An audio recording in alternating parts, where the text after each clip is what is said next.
mañana con 5 minutos. Saludo en cabina al licenciado Joel Taracena Santos y a la licenciada Genoveva Javier Pérez, que forman parte de la defensa de pues los señalados, más bien el señalado, el padre de la menor. Usted recordará este asunto del restaurante El Teapaneco, un video que circula donde presuntamente el padre de la menor está tocando a la niña, y bueno, pues hay novedades del caso y están esta mañana aquí con nosotros precisamente para hablar del tema. Muchas gracias por acompañarnos, buenos días. Muy buen día, Emanuel, muchas gracias por el espacio, saludo con respeto a tu auditorio. Gracias, pues igual Genoveva, gracias, buenos días. No, al contrario, muy buenos días, gracias por invitarnos. Bien, pues, ¿cómo va el caso? Porque tengo información que hay novedades. Ya de entrada, la menor que había resguardado el DIF va a ser entregada a la madre o a los papás de la mamá. Bien, ese es el primer caso, o el fundamental, el que me motiva a venir a Telereportaje, con motivo de la detención y el proceso que se instruye a Juan Vicente Hernández León.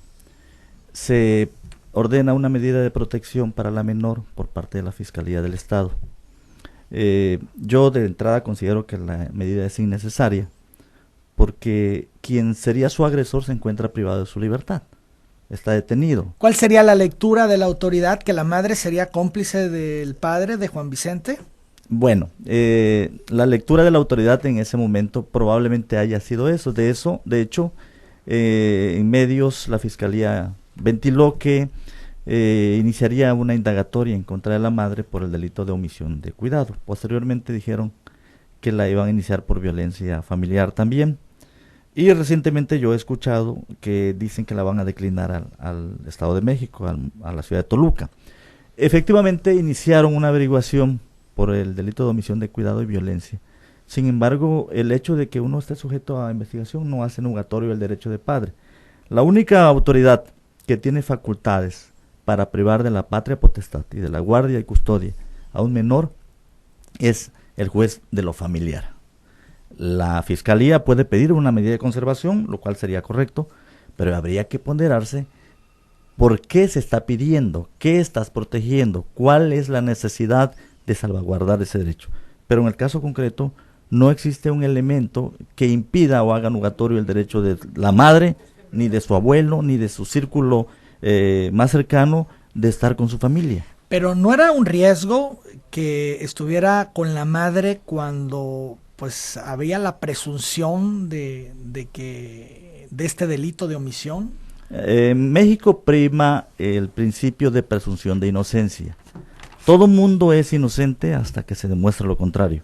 Pero además de que prima ese derecho, ese principio fundamental, también es cierto que en la causa no hay ni siquiera un indicio, pero mínimo, para determinar que la madre haya participado. De hecho, tampoco lo hay para el padre, pero bueno, ese es otro tema. En el caso de la guardia y custodia, para la madre no hay ningún elemento. Le hacen una entrevista a la menor de 11 hojas, una entrevista que tarda más de 3 horas. De entrada, inconstitucional e impropia, porque es una menor que no ha cumplido 5 años. Y en ella, la menor refleja que tiene una excelente convivencia con su madre, que su madre la protege, que con su madre juega, que con su madre vive, que con su madre hace una vida plena. En ese sentido se pronuncia precisamente el amparo indirecto que nos fue concedido por el juez cuarto de distrito, en donde establece el juez cuarto de distrito que no existe ningún elemento que diga o determine o haga pensar que la madre está involucrada en un acto o en una coparticipación con su cónyuge, entendiendo también y aclarando como defensor particular de Juan Vicente que en mi caso tampoco considero que Juan Vicente haya cometido un tocamiento indebido. Bien, ya hablaremos de eso un poco más adelante. Sin embargo, regresando a este tema, el DIF se queda con la niña, resguarda a la niña mientras se seguía el proceso. Ustedes interponen un amparo que ahora les conceden. ¿El DIF podría recurrir ese amparo? El DIF no, podría recurrirlo la Fiscalía del Estado. Ese es también el otro hecho por el que estoy en Telereportaje, para abordar ese tema y para exponerlo a la sociedad. La medida de albergue o la medida de resguardo debe ser la última medida que se determine para un menor. Cuando se determina una medida para un menor, debe privilegiarse siempre aquello que llamamos el interés superior del menor. ¿Qué se entiende por el interés superior del menor? Bueno, la Corte Mexicana, en base a los tratados internacionales, a los convenios del derecho del niño, se ha pronunciado en el sentido que es un conjunto de valores, de medidas, de interpretaciones, de preceptos tendientes a propiciar para el menor una vida estable. También se ha pronunciado la Corte en el sentido de que el niño de ninguna manera debe ser sustraído del núcleo familiar. Recuerdas que en México la familia es el eje central de la sociedad. Entonces el gobierno mexicano, el Estado mexicano, desde sus inicios, desde que creó el desarrollo integral de la familia, lo que propició es que el niño y que la familia esté integrada. Pero a ver, abogado, entonces en estos momentos la niña está bajo resguardo del DIF en un albergue. En un albergue, efectivamente. Y entonces ustedes lo que argumentan es que están violando sus derechos humanos. Por supuesto, se los están violando. Tiene una madre, tiene 2 abuelos, tiene una familia con la que puede estar. La niña no debe estar en un albergue. La niña la traen de un estado donde hay un clima frío a un estado de clima caliente. Sí, del Estado de México al Estado de Toluca, básicamente, que es un lugar muy frío. La niña estaba en un colegio particular, no asiste a la escuela. La niña tiene 2 hermanos en su casa en Toluca, los cuales no ha visto desde hace 2 meses. Mañana va a cumplir 2 meses. La niña tiene una familia, la niña tiene un hogar, la niña tiene amigos. ¿Por qué razón tiene que estar en un albergue si la niña es la víctima, en todo caso? Entonces, pero además, legalmente, no hay una razón para ello.